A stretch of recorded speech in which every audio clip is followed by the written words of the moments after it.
Did you know ASBN, America's Small Business Network, is now available on your TV? That's right. ASBN is now streaming on Roku, Apple TV, and Fire Stick, and available for download in the App Store. Scan the QR code to download the ASBN app today.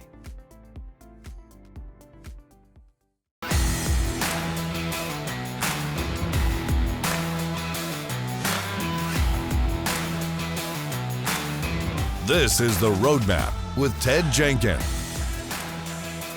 Hey everybody, welcome to The Roadmap exclusively here on ASBN.com. I'm Ted Jenkins, your host today, and of course every week I bring you some of the brightest and best CEOs, business owners, and entrepreneurs to talk about starting businesses, scaling businesses, and maybe one day exiting stage left. I have to tell you, I'm so excited to talk about this topic today because so many states have gone recreationally legal when it comes to marijuana. Some states have not, but we're going to talk about a really fast-growing hemp and CBD company here in the state of Georgia. I've got Joe Salome today. He is a co-founder. He's also a managing director of the Georgia Hemp Company. Yes, sir. I was excited to have you on because I've been involved in different golf tournaments that you've done, and obviously I've seen the product at so many places. It was recently at the Atlanta Open, the huge tennis tournament that's held here in Georgia.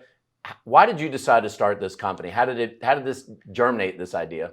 You know, after writing business plans in entrepreneurship school at Kennesaw State, my business plans were typically about cannabis, but my professors would like me to change the word cannabis to widget many times. Widget. So I would write a lot of business plans about widgets in college. But then in 2013, when Colorado went legal, the light kind of was shined on an industry that I'd been thinking about for years. And what was really cool was there was not just a recreational side of it, there was a medical side of it. And so people were being helped with it. I saw that directly with my mother. I helped her get through chemo with cannabis use. And so I saw the opportunity, now that Colorado was doing it, to do something here in Georgia. And coincidentally at the time, they were trying to write a bill at the Capitol here that would allow cannabis use for patients in Georgia. What are the rules today in Georgia? Because I've done a lot of homework on this, and most of the states look like they're medically, it's legal for marijuana, a lot of recreational now. Georgia seems like it's none. What is it exactly? Yeah, so in the state of Georgia, it's the Haley's Hope Act. They approved 18 conditions to possess up to 18 conditions. And it started with seizures, and they built on it because they realized more people needed this, more patients needed this. It includes patients and caregivers to possess up to 20 ounces of an oil, a low THC oil that's at a 5% max level. Okay, so those are the rules that officially can make it happen here in the state of Georgia. Now, that being said, is up until this year, you had to fly out of state and break federal law to bring back that medicine. Really? Yep. So as a caregiver of a patient, let's pretend you had MS, you were in a wheelchair, or your child had seizures or autism, or you had intractable pain or Crohn's or epilepsy or cancer, and you had to go to a legal state that either has it medically or even recreationally, where you could just walk in and buy it willy-nilly, but then you had to break federal law and bring it back to the state to live your life. So let's just talk in general about the retail model, because there are a lot of people out there that maybe they buy a franchise, maybe they think they're going to start their own retail store. One, how did you choose the location for the first Georgia Hemp Company, and what kind of costs were there to build inventory? Because obviously if you have a store, you've got to build it out. And what kind of licenses did you have to get to actually run the business? Man, you know, it's interesting in a new industry like this, you're kind of just running and gunning because there are no regulations. And even to this day, we've tried to put in some regulations into play that other lobbyists have knocked down. We want regulations. We want some guardrails, but there's none other than just having a basic retail license in our state and having a vape license, because we do carry vape products. That vape there's license, a separate vape license from a regular business license? Yep, there's a tobacco license. And so under the tobacco license is a vape license. Now, we don't sell tobacco, but under that license is a vape inhalation type license. Yes, correct. So we do have those. That's really the biggest hurdles. Now, choosing locations. Back in 2017, it was out of necessity. Who was going to give me space? I chose a location off Roswell Road, right outside the perimeter here in Atlanta. Yeah. There used to be a comedy club there. You may know, the punchline yeah, was absolutely. up there. So I could tell people, hey, the punchline used to be here. Do you remember where that was at? And you would say, absolutely. I would say, that's where I'm at. But that was the only place that would rent to me. Now I have Selig renting to me, right? We have Halprin. We have a lot of the big Atlanta large real estate companies talking to us because of how we're doing and what we're doing from a brand perspective. Yeah, absolutely. So once you got one store open, Yeah. how did you know? Because a lot of people want to know this business-wise. When was the right time to open store number 2? Yeah. You know, it's like, when's the right time to have a kid? It just Never. never, right? And so it's always the right time to grow if the situation's right. And so I passed up on a lot of real estate. My background is working with haircuttery and Moe's in a multi-unit franchise market. And so I saw across the country what was required and what was necessary for winning units. And that's where we were driven to. My second unit was in Decatur on the corner next to a Moe's and a Pizza Hut and a Starbucks across from a Whole Foods next to Walmart, right down from a hospital. I like medical combined with retail. Combines a nice mix. Yeah, what I find fascinating right now is I feel like the last couple of years I've witnessed your brand really, really grow in size. Obviously, what's been your marketing strategy to think about how you spend money to grow the brand, and also thinking about direct sales to also grow the business? Look, in a new brand, you have to spend it. You can't be too conservative if you're trying to grow a brand. I knew from the outset that I was not going to have one store. My mind didn't work that way. My experience. The mapping in my head was to do multiple units. So I was always thinking that way. Right.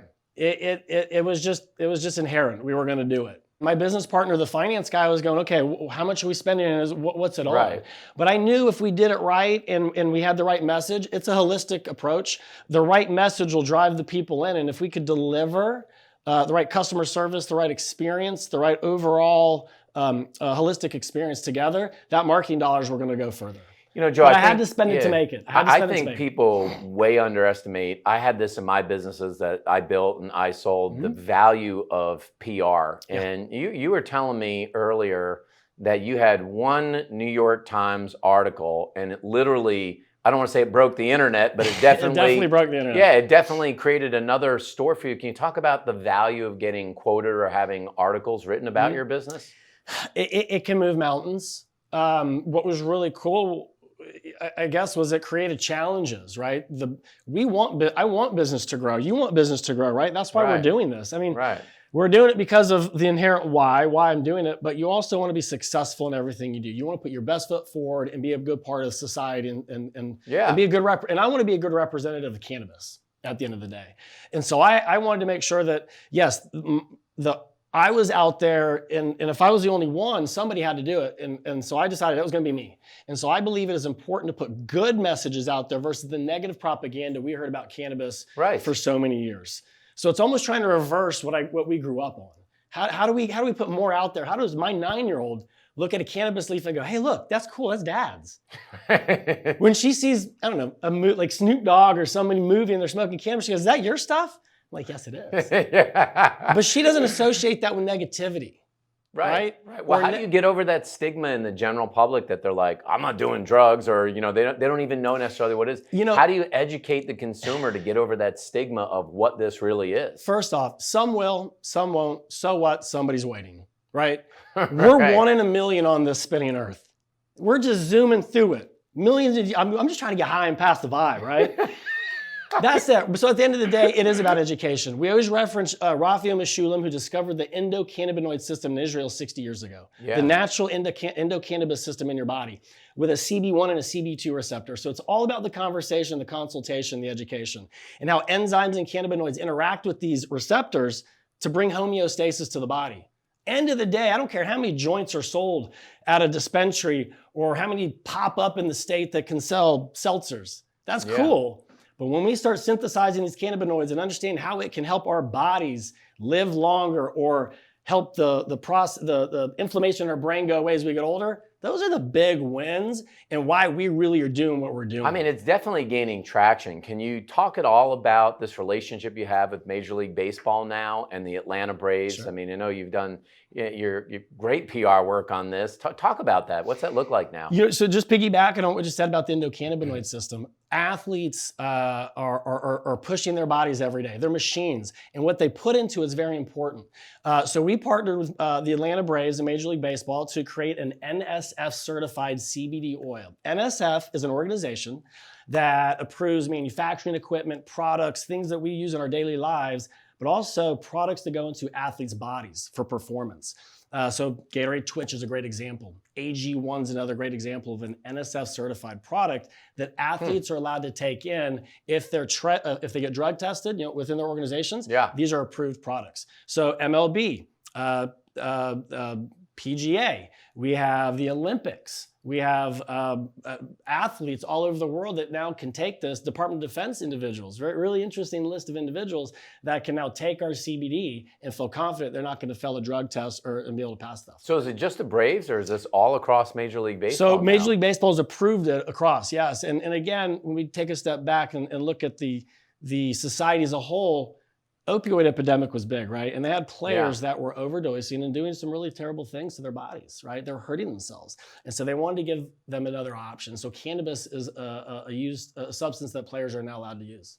It's interesting to me because, marijuana has always been considered a Schedule I drug, or Class I drug, as they say, according to the government, which is one of the reasons that you continue to have the banking system not be able to be intertwined, although it's legal in so many states today, which does feel like an oxymoron And itself. there's an FDA-approved product that stops seizures that has cannabis in it. Right, and so you look at that, and there are Class II drugs I've seen, like fentanyl, that we hear about every day, and cocaine. Why doesn't the government now either get rid of marijuana as a Class I drug, or just say that the banking system can integrate it? Because it's almost like, to me, like the world of alcohol years ago. It's like, let's wait to see how all the distributors get all the money, then we'll figure out how we collect the tax revenue off of them. Is that what's happening here? Absolutely. States are giving out golden tickets in every state for 6 to 10 companies to operate. They call it like a Willy Wonka ticket. It absolutely is. And now I got to sit on the sideline waiting for one of them to fail to kind of pick it up, honestly. And I think if the federal government would step in and do something at the national level, it would stop these little monopolies from happening. And now you're having multi-state operators. And again, to do a seed to sell company is not cheap. I'm just doing retail. To go from growing, extraction, product manufacturing, and then now retail packaging and into a retail operation is pretty expensive. So the companies that get into it have to have a lot of capital. And then when they expand into these other states, and that's what you're seeing at this point, individual state operators aren't happening.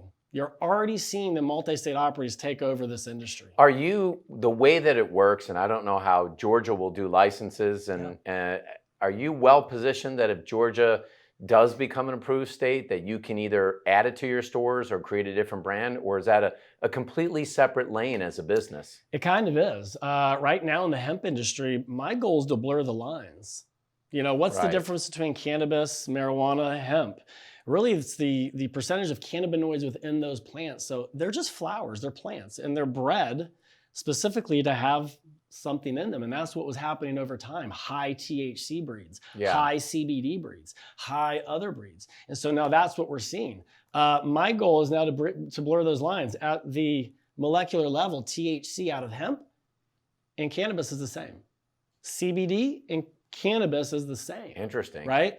And then we just don't view it that way. Correct, because of how it's been positioned, sold, and so told Joe, us. is there really, when you look at this line, because I've seen this and I hear people talking about in the state of Georgia at least, there's things like Delta 8, and I know there's Delta 9, and then there's marijuana. Yeah. When you talk about blurred lines, how blurry is that line between a Delta 8 or Delta 9 and a T8 real marijuana? We just spoke about the 6 companies in Georgia that can sell medical cannabis now. Their max is a 5% THC oil, okay?